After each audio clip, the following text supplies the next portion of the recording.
بسم اللہ الرحمن الرحیم۔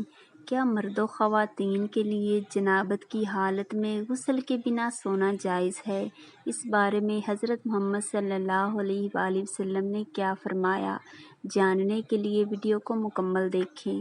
ناظرین، کم علمی کی وجہ سے کچھ لوگ جنبی حالت میں خود کو، اپنے کپڑوں کو، اپنے بستر کو ناپاک سمجھتے ہیں اور کھانے کو، کام کاج کو ہاتھ نہیں لگاتے جب تک کہ غسل نہ کر لیں، اور خواتین بھی بچوں وغیرہ کو دودھ پلانا، کھانے کو ہاتھ لگانا گناہ سمجھتی ہیں، یہ سوچ کر کہ وہ ناپاک ہیں، اور کچھ عورتیں سمجھتی ہیں کہ غسل کے بنا آٹا گوندنے سے بے برکتی ہوتی ہے، حالانکہ شریعت محمدی میں اس جہالت کا رد کرتی ہے۔ جنبی مرد کے لیے یا عورت کے لیے صرف نماز، طواف اور مسجد میں ٹھہرنا حرام ہے، لیکن اس کے علاوہ باقی تمام کام کرنے جائز ہیں، لہٰذا مرد و عورت پر کوئی حرج نہیں کہ وہ جب بھی جنبی حالت میں عام روٹین کے کام کاج کریں، کھانا تیار کر لے یا پھر گھر کے دوسرے کام نپٹا لے، یہ سب جائز ہے۔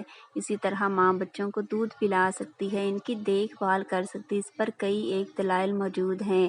حضرت حذیفہ رضی اللہ تعالیٰ عنہ بیان کرتے ہیں کہ نبی کریم ان سے ملے تو آپ صلی اللہ علیہ وآلہ وسلم نے صحابہ کے لیے ہاتھ اٹھایا، ان کی طرف بڑھے تو حضرت حذیفہ نے کہا میں جنبی بھی ہوں۔ اس پر آپ صلی اللہ علیہ وآلہ وسلم نے فرمایا مسلمان نجس نہیں ہوتا۔ ابو ہریرہ رضی اللہ تعالیٰ عنہ بیان کرتے ہیں کہ نبی کریم صلی اللہ علیہ وآلہ وسلم مدینہ کے ایک راستے میں مجھے ملے، میں جنبی حالت میں تھا، اس لیے وہاں سے کھسک گیا، جا کر غسل کی، راہ پر نبی کریم صلی اللہ علیہ وآلہ وسلم کے پاس واپس آیا تو نبی کریم نے فرمایا اے ابو ہریرہ کہاں تھے؟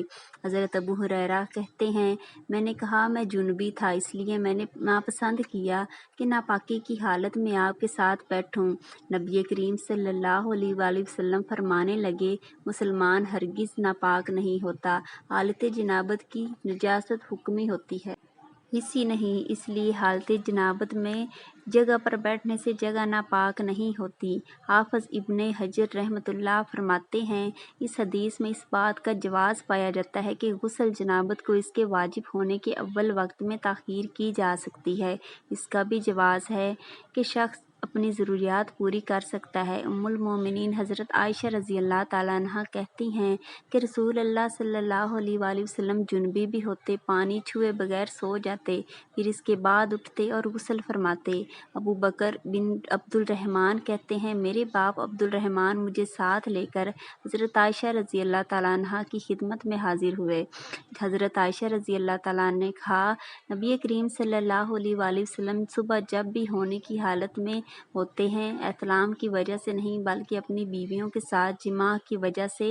حضرت عائشہ رضی اللہ تعالیٰ عنہ سے روایت ہے کہ رسول اللہ جنابت کی حالت میں رات گزارتے، اتنے میں حضرت بلال رضی اللہ تعالیٰ عنہ تشریف لاتے، نماز کے لیے اذان کہتے، آپ صلی اللہ علیہ وآلہ وسلم کھڑے ہوتے، غسل فرماتے، ان کے سر سے پانی گرتا ہوا دیکھ رہی ہوتی تھی کہ آپ صلی اللہ علیہ وآلہ وسلم تشریف لے جاتے، کچھ دیر بعد مجھے آپ کی آواز نماز فجر سے سنائی دیتی۔